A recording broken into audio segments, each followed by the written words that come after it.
Hello friends, अगर आप nursing student हैं या फिर किसी हॉस्पिटल में एज अ नर्सिंग ऑफिसर काम कर रहे हैं तो आपको रोज़ाना ही बहुत सारे मेडिकल टर्म्स से दो चार होना पड़ता होगा।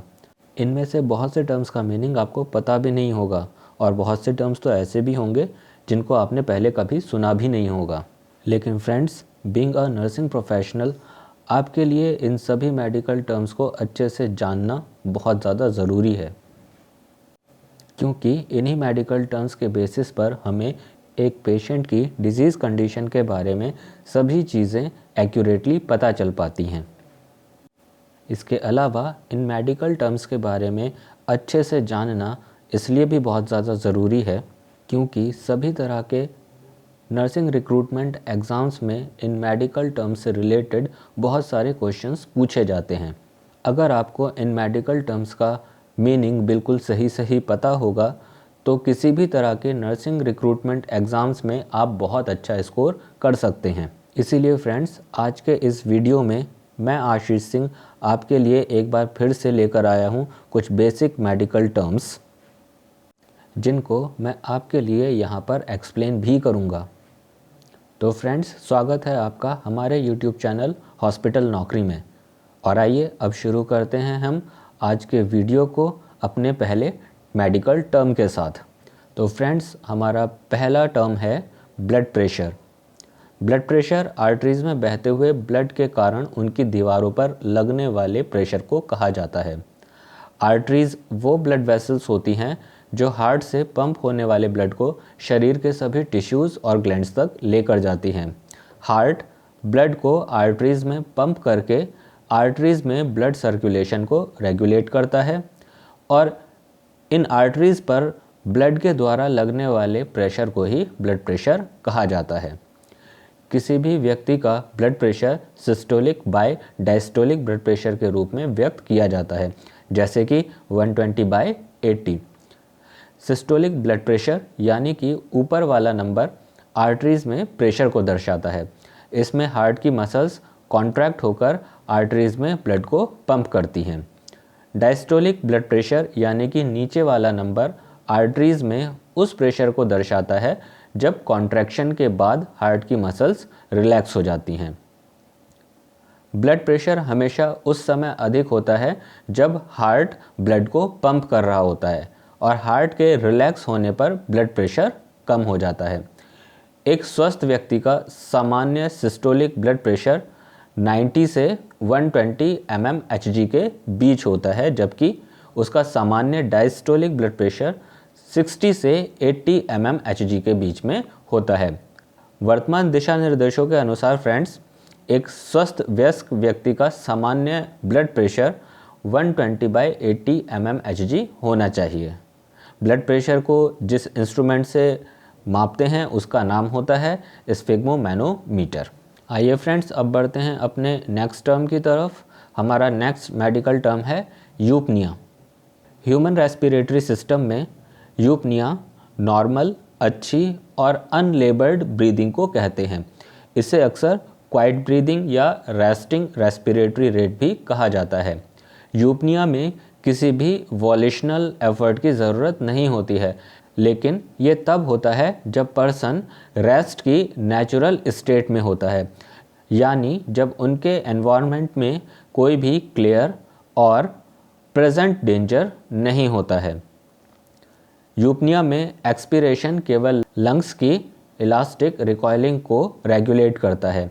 एक एडल्ट की नॉर्मल रेस्पिरेटरी रेट 12 से 18 ब्रेथ्स पर मिनट होती है, लेकिन बर्थ से लेकर एडल्टहुड तक ये बदलती रहती है।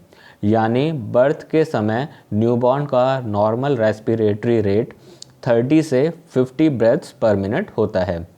1 साल से 12 साल तक की एज तक नॉर्मल रेस्पिरेटरी रेट 20 से 30 ब्रेथ्स पर मिनट होता है और एडोलेसेंस में ये 12 से 18 ब्रेथ्स पर मिनट हो जाता है। आइए फ्रेंड्स, अब बढ़ते हैं अपने नेक्स्ट टर्म की तरफ। हमारा नेक्स्ट टर्म है एपनिया। एपनिया का मतलब है सीजेशन ऑफ ब्रीदिंग, यानी कि सांस लेना रुक जाना। एपनिया के दौरान इन्हेलेशन के समय इन्हेलेशन मसल्स में किसी भी तरह का मूवमेंट नहीं होता और शुरुआत में लंग वॉल्यूम भी नहीं बदलता है। इस स्थिति में एयरवेज कितने ब्लॉक हैं, इसके आधार पर लंग्स और एनवायरनमेंट के बीच गैस का प्रवाह हो भी सकता है और नहीं भी हो सकता, लेकिन लंग्स के अंदर गैसियस एक्सचेंज और सेल्युलर रेस्पिरेशन प्रभावित नहीं होता है। एपनिया इनवॉल्यूंट्री हो सकता है, उदाहरण के लिए ड्रग इंड्यूस्ड जैसे कि ओपिएट टॉक्सिसिटी, मैकेनिकल इंड्यूस्ड जैसे कि चोकिंग, या फिर न्यूरोलॉजिकल और ट्रॉमा संबंधी। स्लीप एपनिया के रोगियों में नींद के दौरान ये घटनाएं हर रात प्रति घंटे 100 से अधिक बार हो सकती हैं। आइए फ्रेंड्स, अब बढ़ते हैं अपने नेक्स्ट टर्म की तरफ। हमारा नेक्स्ट टर्म है ब्रैडीपनिया। ब्रैडीपनिया असामान्य रूप से धीमी गति से सांस लेना है। रेस्पिरेटरी रेट जिस पर ब्रैडीपनिया का डायग्नोसिस किया जाता है वह व्यक्ति की उम्र पर निर्भर करता है। 0 से 1 साल तक के बच्चों में रेस्पिरेटरी रेट 30 ब्रेथ्स पर मिनट से कम होने पर ब्रैडीपनिया की कंडीशन होती है। 1 से लेकर 3 साल तक के बच्चों में यह कंडीशन 25 ब्रेथ्स पर मिनट से कम होने पर होती है। वहीं 3 से 12 साल तक के बच्चों में रेस्पिरेटरी रेट 20 ब्रेथ्स पर मिनट से कम होने को ब्रैडीपनिया कहा जाता है। 12 से 50 साल तक की उम्र के व्यक्तियों में रेस्पिरेटरी रेट 12 ब्रेथ्स पर मिनट से कम होने को ब्रैडीपनिया कहा जाता है। वहीं 50 साल या उससे ऊपर के व्यक्तियों में ब्रैडीपनिया की कंडीशन तब होती है जब उनका रेस्पिरेटरी रेट 13 ब्रेथ्स पर मिनट से कम हो जाता है। तो आइए फ्रेंड्स, अब बढ़ते हैं अपने नेक्स्ट टर्म की तरफ। हमारा नेक्स्ट टर्म है टैकीपनिया। टैकीपनिया का मतलब है सामान्य से अधिक रेस्पिरेटरी रेट, जिसके परिणाम स्वरूप ब्रीदिंग असामान्य रूप से तेज़ हो जाती है। अडल्ट्स में 12 से 18 ब्रेथ्स पर मिनट को क्लिनिकली नॉर्मल माना जाता है। एडल्ट्स में यदि रेस्पिरेटरी रेट इससे अधिक हो जाए तो उस कंडीशन को टैकीपनिया कहा जाता है। बच्चों में रेस्टिंग रेस्पिरेटरी रेट काफ़ी ज़्यादा होता है, जो कि जीवन के पहले 3 सालों के दौरान तेज़ी से घटता है और फिर लगभग 18 साल तक लगातार घटता चला जाता है। क्योंकि सामान्य रेस्पिरेटरी रेट उम्र के साथ साथ बदलता रहता है, इसलिए टैकीपनिया की परिभाषा भी उम्र के साथ साथ बदलती रहती है। तो फ्रेंड्स, यहाँ 0 से 2 महीने के बच्चों में यदि रेस्पिरेटरी रेट 60 ब्रेथ्स पर मिनट से अधिक है तो यह कंडीशन टैकीपनिया कहलाई जाती है।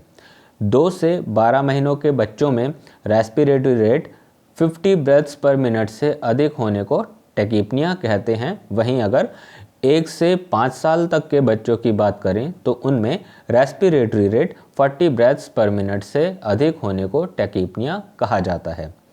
5 साल या उससे ऊपर के बच्चों में रेस्पिरेटरी रेट 20 ब्रेथ्स पर मिनट से ऊपर हो जाने की कंडीशन को टैकीपनिया कहते हैं। ओके फ्रेंड्स, अब बढ़ते हैं अपने नेक्स्ट टर्म की तरफ। हमारा नेक्स्ट टर्म है पॉलीयूरिया। पॉलीयूरिया एक ऐसी कंडीशन है जिसमें पेशेंट के शरीर में यूरिन का प्रोडक्शन या यूरिन का पासेज बहुत अधिक मात्रा में होता है। अधिक मात्रा में यूरिन के पासेज या प्रोडक्शन को डायूरेसिस भी कहते हैं। एक अडल्ट में 24 घंटे में नॉर्मल यूरिन वॉल्यूम की रेंज प्रतिदिन 800 से 2000 मिलीलीटर होती है। पॉलीयूरिया में एक अडल्ट में 24 घंटे में प्रोड्यूस्ड या पास्ड यूरिन की मात्रा 2.5 लीटर से अधिक होती है। वहीं अगर अर्ली एजेस की बात करें तो इन्फेंट्स और चिल्ड्रन में 4 ml पर kg पर आवर से अधिक यूरिनेशन और न्यूबॉर्न्स में 6 ml पर kg पर आवर से अधिक यूरिनेशन को पॉलीयूरिया कहा जाता है। वहीं अगर अर्ली एजेस की बात करें तो इन्फेंट्स और चिल्ड्रन में 4 ml पर kg पर आवर से अधिक यूरिनेशन और न्यूबॉर्न्स में 6 ml पर kg पर आवर से अधिक यूरिनेशन पॉलीयूरिया का इंडिकेटर होता है। आइए फ्रेंड्स, अब बढ़ते हैं अपने नेक्स्ट टर्म की तरफ। हमारा नेक्स्ट टर्म है ओलिगोरिया। वर्ड ओलिगोरिया ग्रीक लैंग्वेज के 2 अलग अलग वर्ड्स ओलिगो और यूरोन से बना है। ओलिगो का मतलब होता है स्मॉल या कम, और यूरॉन का मतलब है यूरिन, इसलिए ओलिगोरिया का मतलब है कम यूरिन आउटपुट।